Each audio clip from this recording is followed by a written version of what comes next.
kembali lagi dalam YouTube channel saya. Sebelumnya terima kasih untuk saudara-saudari sekalian yang telah berkenan untuk like, komen, bahkan subscribe dari video-video saya yang telah saya bagikan kepada saudara-saudari sekalian. Pada kesempatan kali ini kembali saya akan membagikan kepada saudara-saudari sekalian yakni materi-materi yang berkaitan dengan administrasi gereja baru dalam cakupan dimensi yang keempat, yakni dimensi budaya organisasi. Nah, sebagai pengantar, perlu untuk kita pahami terlebih dahulu apa itu budaya dan apa itu organisasi. Jadi, budaya itu berasal dari bahasa Sanskerta, budaya yang merupakan bentuk jamak dari kata budi. Kata budi ini ialah berkaitan dengan hal-hal mengenai budi dan akal manusia. Bentuk lain juga dari kata budaya ini ialah kultur, yang merupakan kata yang berasal dari bahasa Latin cultura. Nah, mengenai organisasi. Organisasi ini dapat diartikan sebagai sebuah wadah yang berfungsi untuk merangkul, membimbing, dan memberdayakan akan anggota-anggota yang dinaunginya untuk kemudian dapat bekerja sama demi mencapai tujuan bersama.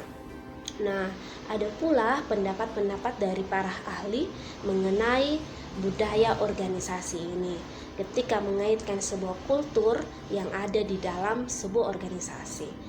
Nah, menurut pendapat dari Larissa Grunik mengatakan bahwa budaya organisasi itu ialah totalitas nilai, simbol, makna, asumsi, dan harapan yang mampu mengorganisasikan suatu kelompok yang bekerja secara bersama-sama.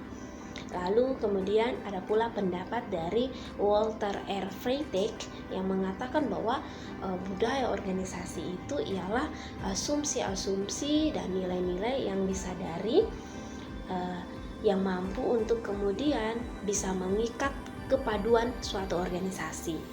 Nah, asumsi dan nilai-nilai inilah yang kemudian bisa untuk menentukan pola perilaku para anggota di dalam organisasi. Nah, saudara-saudari, itu adalah pendapat dari Larissa Grunik dan kemudian dari Walter R. Freytag. Nah, dari pandangan para ahli ini kemudian bisa untuk disimpulkan bahwa ternyata budaya organisasi itu ialah suatu pola atau suatu sistem yang berupa sikap, nilai, norma, perilaku, bahkan bahasa, keyakinan maupun ritual yang dibentuk lalu dikembangkan dan diwariskan kepada anggota organisasi sebagai kepribadian dari organisasi tersebut yang membedakan dengan organisasi lain serta mampu untuk menentukan bagaimana kelompok anggota-anggota yang ada dalam kelompok tersebut dengan organisasi lain serta mampu untuk memudahkan anggota-anggota di dalam kelompok untuk bisa merasakan, berpikir, bahkan bereaksi terhadap lingkungan yang beragam serta berfungsi untuk mengatasi masalah-masalah adaptasi internal dan eksternal. Nah, lalu kemudian apa sih keterkaitan budaya organisasi ini di dalam administrasi gereja baru? Seperti yang sudah saya sampaikan dalam video-video saya sebelumnya bahwa penata layanan di dalam administrasi gereja baru ini ialah bentuk penata layanan yang disesuaikan dengan konteks masa kini. Jadi sangat penting dengan kehadirannya budaya organisasi. Lalu apa yang menjadi identitas budaya organisasi di dalam administrasi gereja baru ini? Perlu untuk kita pahami terlebih dahulu bahwa organisasi itu selain sebagai sebuah wadah, organisasi itu dianalogikan sebagai anatomi tubuh. Nah, anatomi tubuh itu kan terdiri dari organ-organ yang dimana berfungsi sebagai alat yang memiliki tugas dan fungsi tertentu di dalam tubuh. Nah, organisasi itu merupakan kesatuan dari alat-alat dan tugas-tugas. Nah, di dalam gereja, apalagi gereja masa kini, ada organisasi yang dikenal dengan organisasi gereja. organisasi gereja ini ialah kumpulan organ atau jemaat yang mampu untuk menghimpunkan diri dengan maksud untuk mengalami pelaksanaan tugas panggilan atau misi gereja. Nah, jadi melalui organisasi gereja ini setiap tugas dan tanggung jawab dapat dilaksanakan secara baik dan benar. Nah, ketika kita meninjau organisasi gereja, kita perlu paham bahwa gereja itu memiliki hal-hal yang biasanya menjadi sumber masalah.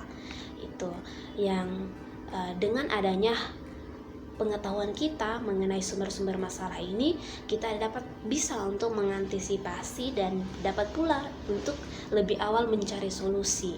Jadi ketika sebuah permasalahan ada, kita sudah paham bagaimana solusi atau jalan terbaik yang bisa kita lakukan. Nah, sumber-sumber masalah ini ialah yang pertama adanya bias pengangkatan jabatan atau oknum-oknum dalam gereja, pengangkatan jabatan pejabat-pejabat gereja yang sejatinya itu tidak berdasarkan pada kompetensi yang mereka miliki.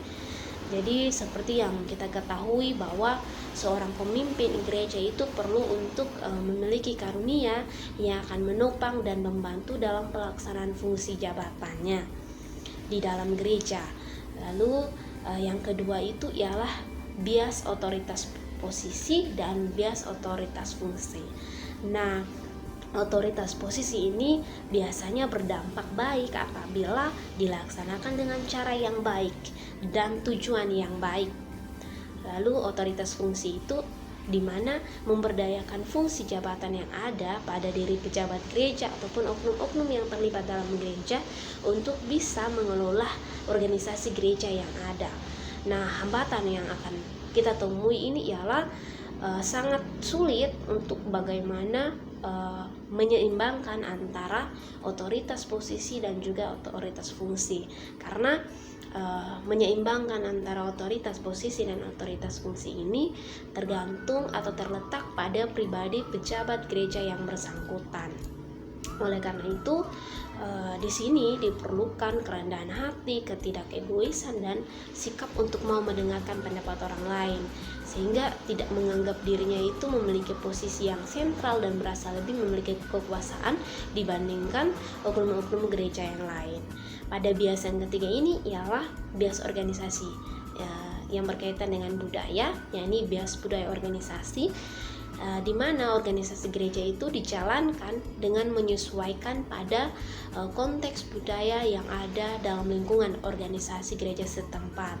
Dan yang keempat, bahwa bias kesadaran. Jadi sebagai sebuah organisasi itu perlu menyadari bahwa ia adalah organisasi yang sosial dan spiritual. Artinya bahwa organisasi gereja itu perlu untuk hadir tidak serta-merta untuk mencapai tujuan yang telah ditargetkan, tetapi keberadaan dari organisasi itu harus mampu untuk mempengaruhi tingkah laku dan kehidupan sosial warga gereja, dan diharapkan itu bisa mampu membangun dan membina spiritualitas dari warga gerejanya. Selain daripada itu, dimensi organisasi gereja itu terdiri dari kemudian beberapa aspek-aspek pendukung yang akan memudahkan kita ketika kita ada dalam organisasi di gereja. Jadi sebagai identitas kita sebagai organisasi gereja, harus ada aspek-aspek yang perlu untuk kita perhatikan,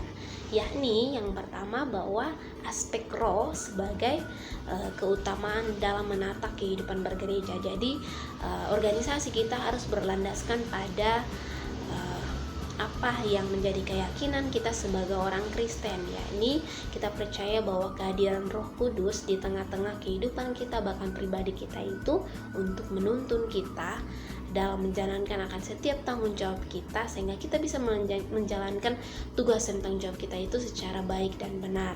Lalu yang berikut itu adalah aspek pembagian kekuasaan, lalu aspek fungsi sistematik, dan aspek ketergantungan satu dengan yang lain, lalu aspek penetapan otoritas posisi dengan jabatan dan fungsi yang melekat. Jadi sebagaimana di dalam 1 Petrus 4 ayat yang ke-10 mengatakan bahwa layanilah seorang akan yang lain itu sesuai dengan karunia yang telah diperoleh tiap-tiap orang sebagai pengurus yang baik dari kasih karunia Allah. Jadi gereja sebagai satu kesatuan tubuh dengan fungsi khusus tidak dapat dipertukarkan. Nah, dengan demikian bahwa organisasi gereja yang ada itu juga harus berdasar pada Alkitab sebagai dasar hidup orang percaya. Budaya organisasi gereja itu di zaman sekarang dapat ditransformasikan sesuai dengan perkembangan zaman melalui pemberdayaan perangkat budaya yang berpatokan tentu pada nilai, pada norma, pada perilaku dan asumsi yang akan mempengaruhi persepsi umat dan persepsi presbiter. Nah, saudara-saudari, berdasarkan apa yang sudah saya sampaikan itu, kemudian kita bisa untuk memahami bahwa budaya organisasi hadir di tengah-tengah gereja sebagai wadah, sebagai bentuk identitas jati diri dari gereja. Gereja harus mampu untuk menunjukkan bahwa gereja benar-benar memberi diri untuk bisa berkontribusi. Gereja bisa untuk menunjukkan citra Kristus yang baik. Lalu ketika organisasi gereja dijalankan itu berdasarkan harus sesuai pada konteks yang ada.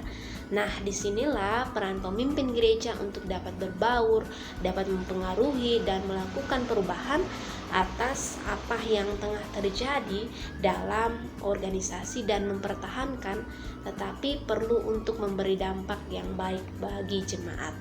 Demikianlah yang dapat saya sampaikan seputaran budaya organisasi. Nantikan video-video saya selanjutnya pada dimensi-dimensi yang berikut mengenai